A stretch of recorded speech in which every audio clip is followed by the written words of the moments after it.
Come closer. Feel the hush of night wrap around us like a thick wool cloak. The company has left Rivendell's silver lamps behind. Ahead loom the Misty Mountains, grey fangs clawing the sky. For 3 days they climb goat tracks and rain-scoured ledges. Breath steams, boots slip, tempests scrape like flint on flint. Gandalf urges them higher.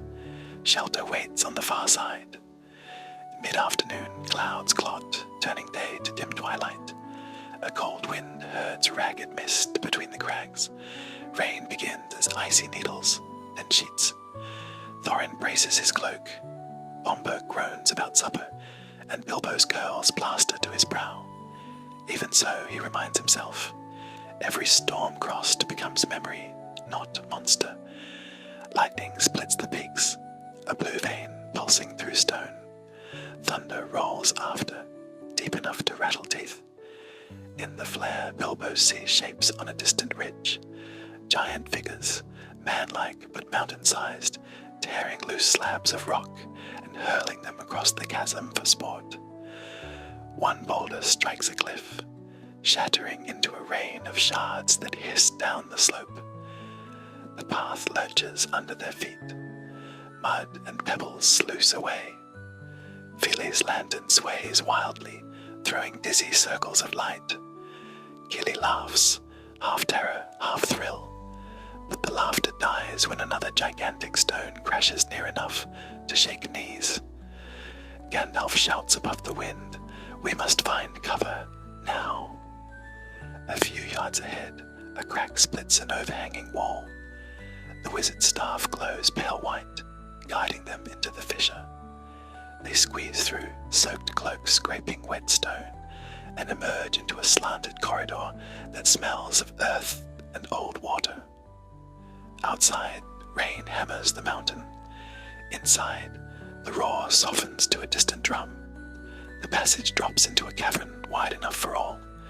A trickle of water threads one wall. Jagged stalactites hang like silent bells overhead. Torches sputter to life, painting the rock in amber pools. Packs fall, boots are unlaced, and the dwarves wring beards like wet ropes. Bilbo's fingers tremble as he removes his damp waistcoat. Stormlight flickers at the cave mouth. He thinks of the colossus he saw hurling stones, and wonders what games giants play when no one watches. It is frightening, yes, but also wondrous. The way a thundercloud is wondrous when viewed from safe distance. Remember, awe and fear sometimes share the same doorway. Step through, and you grow a little taller inside. Thorin paces, counting heads, checking the map though it offers no comfort against weather. Dwalin fusses over the fire. Tiny flames finally catch, crackling like dry parchment. Steam rises from cloaks hung on hastily driven pegs. The smell of wet wool turns to wood smoke and pine pitch. Bomber produces the last of the Rivendell cheese, now slightly soggy, but no one complains. Bilbo breaks it into equal portions and hands them out, earning grateful nods. Small kindness glows brightest inside a dark room. Thunder fades to a dull growl. In its place, another sound grows, steady, rhythmic, almost like distant drums. Bilbo stills his breath. The dwarves hear it too and fall silent. But the tapping is only water droplets falling from the ceiling onto a hollow stone, measuring time more patiently than any dwarf or hobbit could. One by one, weariness settles.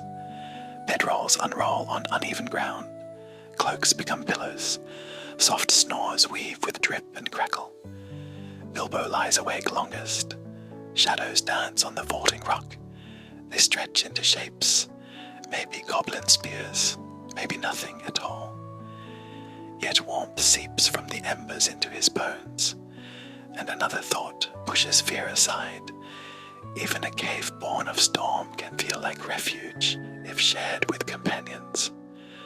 Courage is not the banishment of fear. It is the decision to stay when fear arrives. His eyelids grow heavy.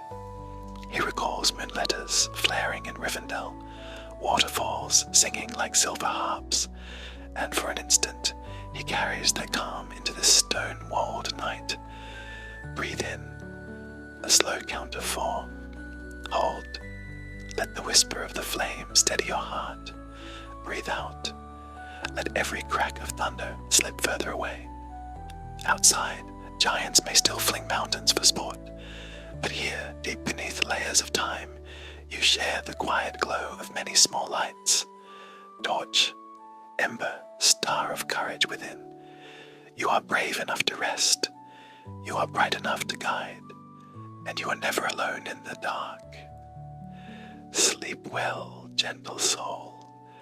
The storm will pass. Morning will find us ready, and the road will turn toward new wonders.